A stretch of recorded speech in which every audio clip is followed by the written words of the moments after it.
नमस्कार। आज के इस अंक में आपका स्वागत है। मैं दिवाकर गोदियाल। बिहार की राजनीति में लगातार कुछ न कुछ हलचल देखने को मिल रही है और इसी प्रकार की एक घटना ने अब बिहार की राजनीति में सत्ता के दरवाजे तक किसी एक तीसरे मोर्चे को पहुंचने के लिए राह में कुछ सहूलियत दी है। और ये अवसर है आम आदमी पार्टी के लिए, अरविंद केजरीवाल के लिए, जो लगातार दिल्ली में, पंजाब में और अब उनकी दृष्टि है बिहार में।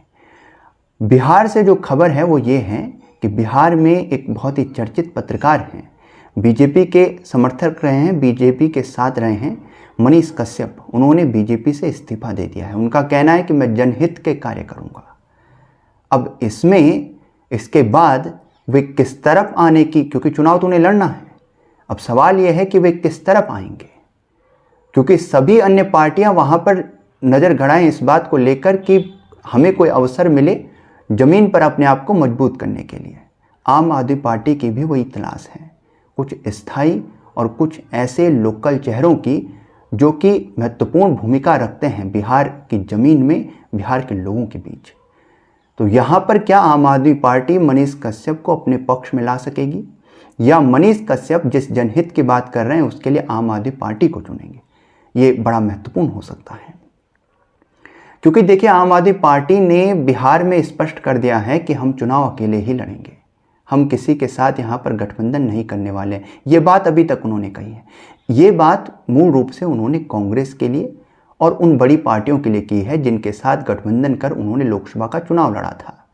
लेकिन बिहार जैसे चुनाव में, बिहार की राजनीति में, अन्य राज्यों में, दिल्ली में आम आदमी पार्टी ने अकेले चुनाव लड़ने का निर्णय लिया। इसके पीछे कुछ कारण हैं, वही सीट शेयरिंग को लेकर और कुछ जो पार्टी की अंदरूनी बातें होती, विचारधारा इत्यादि को लेकर। तो उसमें वे कांग्रेस से कुछ दूर नजर आ रहे हैं। यहाँ पर सवाल बड़े हैं जब वो कांग्रेस पर सीधा सीधा निशाना साधते हैं।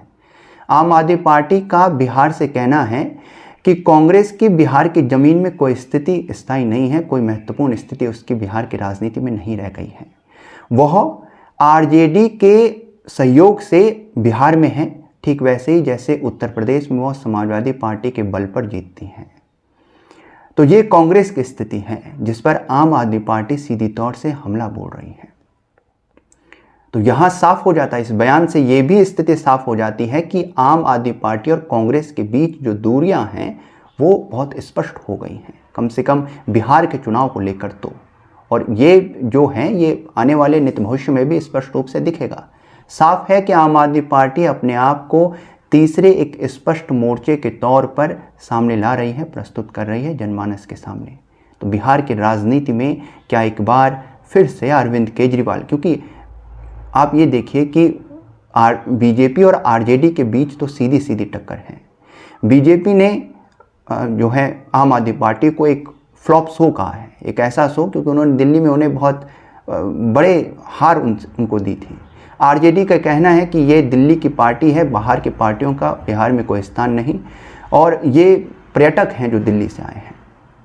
लेकिन सवाल जनमानस के मन में है, काम की राजनीति का नारा देने वाले अरविंद केजरीवाल, आम आदमी पार्टी क्या बिहार में अपनी राजनीति को स्थायी कर पाएगी? क्या अपनी राजनीतिक पार्टी का प्रसार बिहार तक कर पाएगी?